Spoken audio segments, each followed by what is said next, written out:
হেমন্তবাবু চলে যাওয়ার পর অজয়কর বেশ চিন্তিত হয়ে পড়লেন। গানটা তার খুব একটা ভালো লাগেনি। তার উপরে সন্ধ্যা মুখোপাধ্যায় গাইবেন না। এরপর হেমন্তবাবু যে কথা বললেন সেই কথা শুনে অজয়কর এবং উত্তম কুমার দুজনেই চমকে উঠলেন। নিশ্চয়ই ধরে ফেলেছেন কোন গানের কথা বলছি।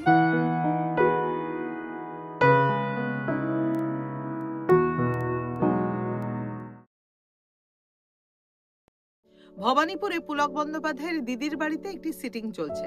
সেই সিটিংটি হচ্ছে একটি বাংলা ছবির গান তৈরির জন্য। পুলক বন্দ্যোপাধ্যায় ছাড়াও সেখানে উপস্থিত রয়েছেন হেমন্ত মুখোপাধ্যায়, অজয়কর এবং উত্তম কুমার। পুলকবাবু যদিও এই ছবির জন্য গান লিখছেন না, সেই ছবির জন্য গান লিখছেন এক এবং অদ্বিতীয় গৌরী প্রসন্ন মজুমদার। সেই সময়ে হেমন্ত মুখোপাধ্যায়ের চূড়ান্ত ব্যস্ততা।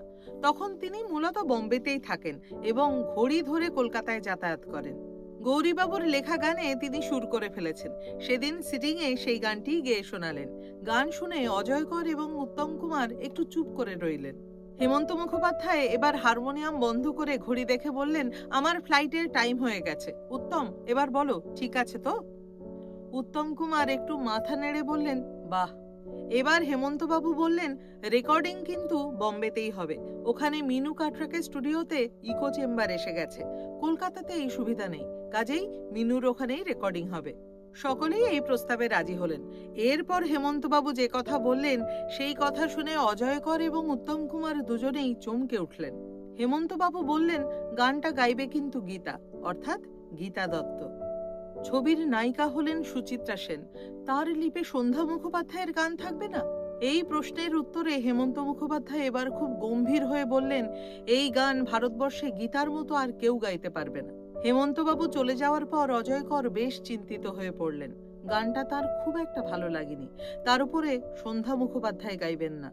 এবার উত্তম কুমার বললেন, দেখাই যাক না কি হয়। একান্তই যদি ভালো না লাগে তাহলে রবীন্দ্রসঙ্গীত ব্যবহার করা যাবে। এই ঘটনার বিবরণ পাওয়া যায় পুলক বন্দ্যোপাধ্যায়ের লেখা থেকে। অবশেষে সেই গান গাইলেন গীতা দত্ত এবং তারপর সেই গান তৈরি করলো একটি ইতিহাস। বাংলা সঙ্গীতের ইতিহাসে এই গান তৈরি করলো তার চিরস্থায়ী সোনার সিংহাসন। নিশ্চয়ই ধরে ফেলেছেন কোন গানের কথা বলছি। ঠিকই ধরেছেন, হারানো সুর ছবির সেই বিখ্যাত গান, সেই চিরকালীন গান। যতদিন সভ্যতা থাকবে এই গান থাকবে চিরনবীন হয়ে।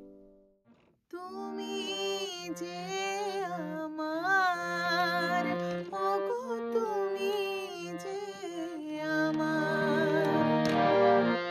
কানে কানে শুধু একবার বলো, তুমি যে আমার, তুমি যে আমার, ওগো তুমি যে আমার।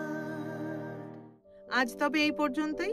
নতুন কোনো কাহিনী নিয়ে ফিরে আসবো নতুন পর্বে। ততক্ষণ খুব ভালো থাকুন, সুস্থ থাকুন।